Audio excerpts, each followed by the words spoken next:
আসসালামু আলাইকুম প্রিয় দর্শক সকলকে স্বাগত জানাই অভিবাসী আপডেটের নতুন ভিডিওতে। আপনি এই ভিডিওতে যুক্ত হয়েছেন দেশ এবং প্রবাস থেকে। জানিয়ে দেব গত 24 ঘন্টার আলোচিত আপডেটগুলো এই ভিডিওর মাধ্যমে। নভেম্বর মাসের 3 তারিখ। আপনি নিজে দেখছেন, একজন বাংলাদেশিকে দেখাতে ভিডিওটি শেয়ার করবেন। ভিডিওটি দেখছেন ইউটিউব, ফেসবুক দুটি মাধ্যমে।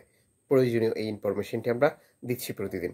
আপনার কাছে কোনো ইনফরমেশন থাকলে আপনিও যুক্ত হতে পারেন মানবতার জন্য। কারণ বহু পরিবার তাদের প্রিয়জনকে হারিয়েছে, খুঁজে পাচ্ছে না মাসের পর মাস, বছরের পর বছর। গ্রিস কর্তৃপক্ষ সর্বশেষ মাইক্রো ব্লগিং সাইট এক্সে দেওয়া বার্তায় নিশ্চিত করেছে রেকর্ড সংখ্যক শরণার্থী বিভিন্ন উপত্যকা দ্বীপে প্রবেশ করেছে। উদ্ধারকৃত কার্যক্রম পরিচালনা করছে, যেটি নৌকাডুবির ঘটনা ঘটার পরে।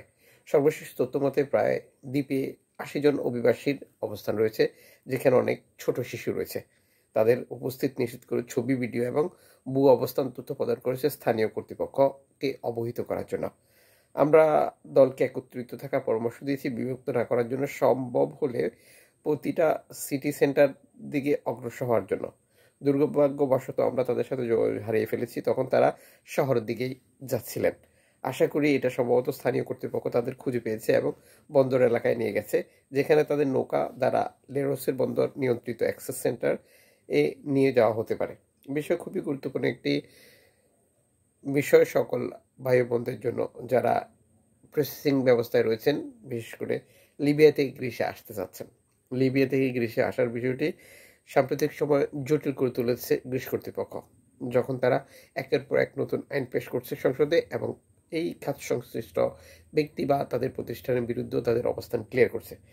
এতে করে ভিন্ন পরিস্থিতি, আপনি কি মনে করেন অভিবাসীরা এই সকল ঝামেলা জটিলতা বাদ দিয়ে তারা আসতে পারবে, বা এ ধরনের সমস্যা হলে তারা আসা বন্ধ করে দেবে?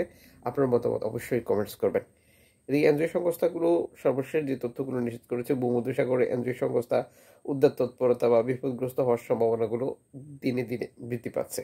আর যার মূল কারণ হচ্ছে যে সিস্টেম বা যে দেশগুলোর অভিবাসীরা ইউরোপে আসতে চান, তাদের পরিবারের অবস্থা এবং বর্তমান সময় অবগত রয়েছেন সুদানে প্রতিদিন 2000 বেশি মুসলিমকে হত্যা করা হচ্ছে।